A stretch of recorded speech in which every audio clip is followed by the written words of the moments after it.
Well, James Sykes, CEO, President, and Director of Baselode Energy Corp. We've recently had quite a few news releases down the road, raising $9.2 million in a bought deal placement. And we've just come out with news release as of this morning, December 6th, in which we noted that we've intersected and confirmed high-grade uranium mineralization and also have 15.5 meters of 0.13% U3O8 in our brand new ACKIO discovery zone. James, good to have you back, mate. Thanks for doing the summary. It's taking a lot of work off of my shoulders, but let's go through it anyway. Let's start with something you didn't talk about. You've actually been appointed to the board. Congratulations on that one. What are the additional responsibilities, or is it just a job title? No, there are additional responsibilities, obviously, to ensure that as the board, as a member of the board, that we make sure that the where our interests for the company and moving the company forward are aligned with our shareholders. Always looking out for shareholders, number one, and just doing our meetings every quarterly, and it's a little bit more extra work, which it's definitely something that I was always hoping to get onto in the future, but it's been a lot quicker than anticipated. So brilliant. Okay, well, I think Stephen's lucky to have you. So congratulations on that one. So let's hit those two things. I'll deal with the easy one first. Was you raised $9.2 million in this market? Uranium's not too hard, really, is it? No, it was pretty good, and it was the right deal at the right time. We're very happy that we took it. We're very happy with the underwriters in the placement, and we know that these guys know uranium. They like the radioactivity results that we released for ACKIO, and they see our long-term vision. So everybody's on board. It was perfect time. And this adds what we need to really hit it hard in 2022. We had about $10, $11 million in the bank before the raise. Now we're fully cashed up, $20 million in the bank. We're looking to hit ACKIO pretty hard in 2022 with 2 drill programs in the winter and the summer. Both aiming to have at least minimum 10,000 meters diamond drilling. If we're seeing the results that are even better than that, then we'll just kick it into high gear even more. So I guess the other good thing about the raise was that it was all hard dollars. We're not stuck with any flow through commitments, although we know that we can definitely hit those targets this year. We do have about $8.5 million flow through commitment for 2022 still. Which having that hard dollars just goes a long way with us. Yeah, it gives you a little bit of flexibility. But let's talk about that, because you didn't need to raise any money. So when you say we want to hit it hard, what does that mean in the context of today's press release? Today's press release really highlights what we have been saying about ACKIO, that we think this is going to be big, that we think all the signs are there for this to be a robust deposit. Seeing high grade, we saw the high grade in the core. We couldn't officially say it was high grade, but there's visible core or visible uranium, high radioactivity, and the lab results have now just confirmed that it is high grade uranium. But this just goes to really show that ACKIO is proving to be what we think it is, and this is why we want to hit it. If there is a deposit down there, a substantial size deposit, then our goal is to get to an NI 43-101 resource, and this is kind of where the placement came in. Because it all happened very quickly. That we just started thinking about how are we going to do this properly? What do we need to do? The market was right. The market is absolutely phenomenal. Having pounds in the ground for a company will elevate us to a whole new platform. And that's where we want to take this company. We want to be the next big company. That we're not just lumped in with the explorers, but we are now the guys working on the next potential big discovery. And that's basically what we had planned. We said, okay, well, what can we do? Well, if we're planning 20,000 meters, is that enough to really get to a resource? And we hummed and hawed about it and said, oh, okay, well, it's probably not. What if we need 40,000 meters to really get this going? And assuming $400 a meter all in costs, well, you're looking at about 16 million just to explore ACKIO and try to get to that NI 43-101 resource. Literally a few days after we came across that, we talked with the guys at PI Financial, and the deal came together very quickly, and it made a lot of sense. It really hit exactly what we are trying to achieve. If we don't have to drill 40,000 meters on ACKIO to get to a resource, perfect. And we've got more money in the bank to explore Hope even further and Catharsis even further. But there's let me ask you a question though, because you talk about in the press release about encouraging comparisons with NextGen's Arrow deposit and also Denison's Griffin deposit. So you want to encourage that, and we have lots of people come on here all the time saying, "Oh, we're kind of like this, we're kind of like that," and it's always the big 800-pound gorilla that they want to compare themselves to, as opposed to some other similar play going on here. What gives you or encourages you to say you can deliver on that comparison? A few things. Visually, the core is phenomenal. I can take that core and I can throw it into Rough Rider. I can throw it into Griffin. I can throw it into Arrow, and they're all similar. They've got a lot of visual similarities, which to me indicates this is basement-hosted mineralization. This is exactly what we're looking for. We still believe there's unconformity potential, but the big kicker, I guess, what we have in our presentation, our corporate presentation, people can see this online, is the comparison to Griffin. What I would consider the drill hole that led to the Griffin discovery, ZKO6, had 7.7 meters at 0.18% U3O8. Now, what we've just reported today is basically double the width, but not half of the grade. So we had 15.5 meters at 0.13. So, GT wise, grade thickness wise, we have a better intersection than ZKO4, which 100 meters down dip, boom, they hit Griffin, which is a 60 million pound deposit at over 1% U3O8. But unfortunately, it's just too deep. So that's kind of the thinking that we have going, playing that whole similarities game. Now, if you compare to Arrow, which I love, obviously, because this was our discovery hole at NextGen in the day, discovery drill hole RK142021. We used a cutoff of 0.01% U3O8. Now, if you saw our release today, we used a cutoff of 0.045, so there's already a difference. But if you take that Arrow discovery hole, the top intersection that really got us excited, that we knew we were onto something right away, there were 3 intervals of mineralization: 9 meters at 0.16% U3O8, 1.2 meters at 0.07, and 6 meters at 0.12. If you do a GT calculation, sum it all up, that's 2.24 GT. You take what we just did at Arrow, or sorry, at ACKIO, too many A's, the 15.5 meters at 0.13%, that's over 2 GT. So now you've got direct comparisons right there. Discovery drill hole at Arrow, which was the A2 subzone. We hit the upper extents of the A2 subzone, which was a high-grade quartz, 250 million pound nugget just sitting down there, had a GT of 2.24. And yet at ACKIO, in our discovery hole, we're seeing a GT of over 2 as well. It's, there's just, with the visualization, the grades that we're seeing, high grade in the core, can't emphasize that enough. And even with a lot of the other geochemical results, just looking at this thing, there's so much going on here, and we can develop a lot of what would you call it? I guess exploration tools. Well, we do have the exploration tools.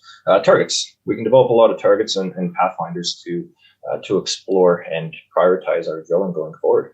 But making that comparison to Arrow for me it's huge, absolutely phenomenal. And this is why I really think that we have something robust and something that can turn into something much larger. So you talk about doing a video, which I think you're putting out later in the week. By the time this comes out, the video should be out, and you want to again highlight the significance of the kind of green metals in here, the copper, the cobalt, the nickel, etc., as byproducts presumably.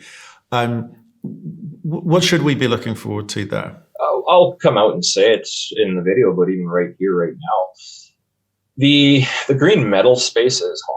It's obviously booming, as you're well aware. Nickel, cobalt, copper, they are taking off. But if you look at UEX, and their West Bear deposit, which is basically a uranium nickel cobalt play, it's to the northeast of us. I can't remember how far it is, but we're almost along the same trend. Now, in some of the assays that we're seeing, we are seeing comparable grades to the West Bear resource grades, both for cobalt and for nickel. I'm not saying we've got the same amount of grades. I'm just saying we've got some assays that are pumping up that high, but most of our copper, nickel, and cobalt is elevated quite a bit compared to the background rocks.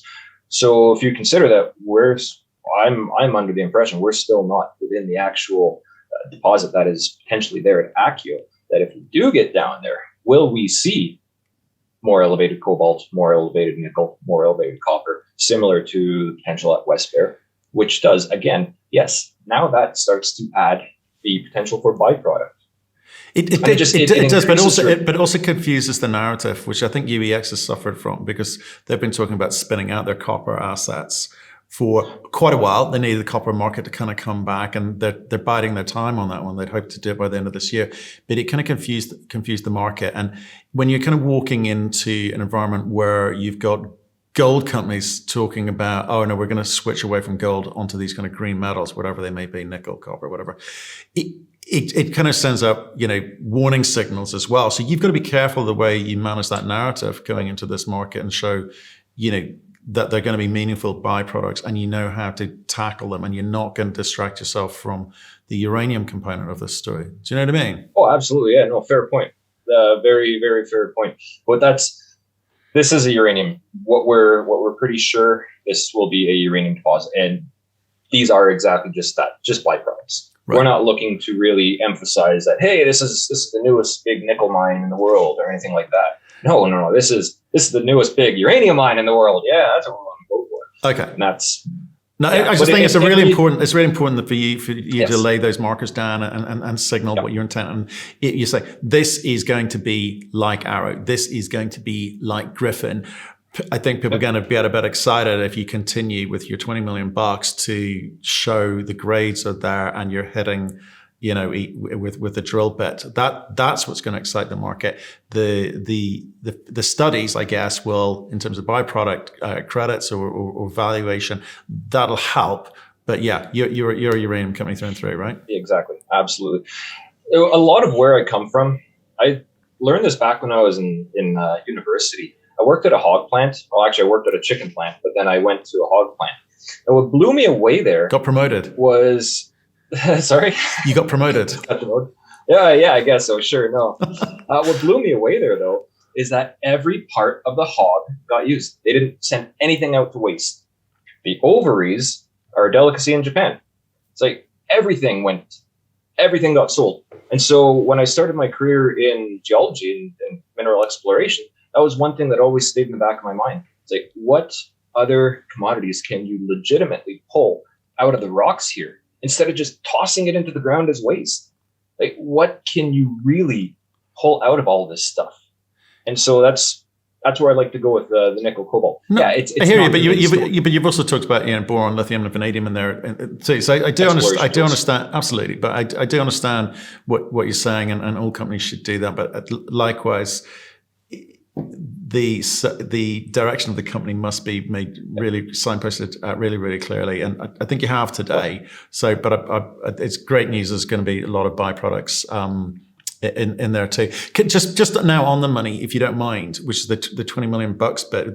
That's a big chunk of change for exploration. So, how are you breaking that down? Have you thought about that? In terms of what, and in terms of what information is going to be coming back into the marketplace? Yeah, as mentioned, we look to put a lot of that, or most of that, into ACKIO. I would say about 75% of that will be dedicated to ACKIO, really pushing for an NI 43-101 resource. But potentially by the end of the year, if we can get started on that, that's the big game changer for Baselode. Right. Just wearing a whole new tier after that. And then we've got what does that equate to? So that's like $15 million, right? So what precise? Do you know what type of drilling? Where you're going? Fill us in on that, or is it just more of the same? More of the same. Okay. Yeah, nothing. Everything's pretty well standard. It's we're not doing anything special with the drilling. Have you mapped it out? Doing diamond drilling. Have you mapped it out? You know where you're going. You got your targets. Yeah. Oh yeah, we've got our targets for sure. It's pretty simplistic to just focus on ACKIO. Yeah, very simplistic. That's, again, we've got about a kilometer strike length here. We've got about 500 meters of width of following up on the geophysical anomaly within the area. And so that's plenty of room to put all of these targets. It's basically going to be a lot of grid drilling, just to really get this going. But we've got, obviously, we'll have much more information at our backs to really prioritize the targets and move forward with that. And we've got Catharsis, which we've got about $1.5 to $2.5 million that we want to put some money onto as well. And Shadow and Hook Southwest. Hook Southwest is just something new that we staked, and we're just off. We're still compiling all of the historic information in the area, but that will eventually start to get some other attention as well. And then Shadow is when things do come around, if we ever get to be able to explore on there, do some geophysics and get drilling on there, and we've got our funds in place for that. Admin side, management side, we're all cashed up as well. We've got 24 months earmarked in back pocket for all of that. So everything's basically accounted for to a certain degree, and whatever variables change along the road, which we're looking for 12 to 24 months. ACKIO is the big question.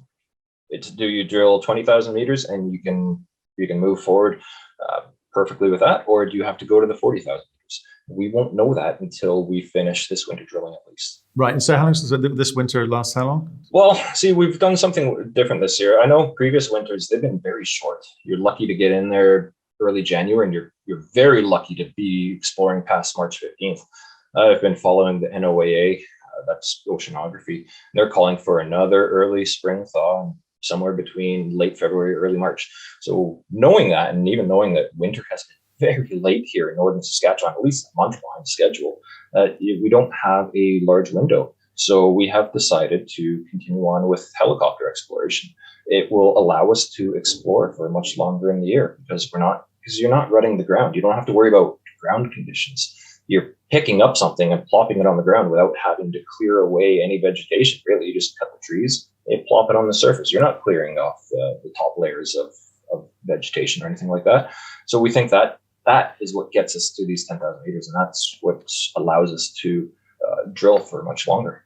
It's really interesting you say that, because we had a company come on here recently, and they're expecting a 3-month drill season, actually ended up with 28 days drilling, because just things didn't work out, and also a little bit of the whole kind of supply chain issues as well, and the fact that finding drillers and getting drillers to turn up after they've said they would, and the weather, and lack of ability to get equipment to where it needed to be because of supply chain issues. There's lots of kind of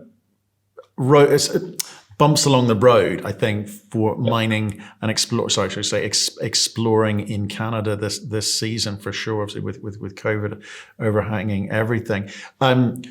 Lessons learned from this year for you? Obviously, you talked about Shadow, lessons learned there. With this helicopter drilling, do you think that minimizes any potential concerns from First Nations, etc., or locals or otherwise? We've already been told that it does. We've both by local Indigenous and by the government. They would rather see helicopter operations than going in there on the ground. And we're of the same note. That's kind of one of the things that when we originally started this, is we had looked into helicopter support for most of our operations simply for that. We wanted to have a little bit more of a less impact on the ground, which can just carry us forward. It's part of our whole ESG philosophy. Is it kind of, I'm intrigued in this in terms of the operational costs, etc. Okay, helicopter, expensive, but not having to create roads and cut down vegetation, etc. It's comparable, right? Is that you're not spending any more doing it this way because you're going to go to places which you may or may not have successsul drilling. How do you view that? It's really not that expensive, that much more. It basically adds $50 a meter all in costs. Typically in the summertime, if I guess a ground-based operation, typically I'd say if you're $300 a meter all in cost, you're great. Okay. This summer that we just drilled on Hook, and we were flying 20 to 30 kilometers to get into where we needed to go, our all in costs were $350 a meter. Okay. So that for me, that's a win. Yeah. When we budgeted everything, we budgeted at $400 a meter all in costs. So we're already saving $50 a meter. These are really interesting things you learn along the way. Now you're moving into a slightly different phase of your existence now, right? Obviously, you've got a ton more money. So you're not cash constrained. That perhaps something that you would may have been accused of earlier on as you're going through that kind of early exploration phase. Your $50 is, as you say, nothing in all of this. What are the other kind of big moments you think when you look back at this year? I'm sort of doing an end of year summary here. When you look back, and what can we expect to see in your Q4 when it comes out? Looking back at this year, it's been a great year. It's been a wild ride. We kind of hit our snag on the way in the beginning. With the issues we had at Shadow. Unfortunately, that is in the past. Yeah. Or fortunately, that's in the past. Unfortunately, it happened the way it did. We do think that it was just part of a larger movement, but it's we're still working with the community. They're still consulting with them and still trying to smooth things out. It took us a while to get exploring on Catharsis and Hook, just doing the groundwork, but we eventually got that done. We're happy with everything we've seen there. And obviously with the drilling, we were very happy with everything that we got started on with Hook. We were happy with the initial target area at Beckett. And we did want to get to drilling Catharsis this year, but ACKIO obviously took precedence. And coming up into Q4, we've just got news releases to come out. News releases. We've got results. We've got planning that we want to put out. It's 2022 is going to be the big year for Baselode. It's jam-packed with a lot of excitement. Well, I think it is. Again, when companies come on here and say that, sometimes it's not backed up. But I think with the cash you've got, you're going to be able to, you've got options on the table for sure. James, I'm excited to see what you guys do. I think what you've done with on the ground at ACKIO is solid. I wait to see if more of the same coming through from you. So look, I appreciate your time today. Stay in touch with us. Can we expect to see any more? Is there any more outstanding drilling coming through? Because I know assays have been a big problem over there. Yeah, we're still waiting on full results from the remaining 3 holes at ACKIO. Right. And how many meters is that? At ACKIO, we drilled about 1680 meters, somewhere roughly around there. So we've still got another 1,200 meters worth of drill hole geochem to come in. Got it. Okay. We do have, yeah. Should be good. James, appreciate your time today, mate. We'll have a great Christmas if I don't speak to you before. Likewise. And we'll see you in the new year, okay? Yep. Thanks, Matt. Take care.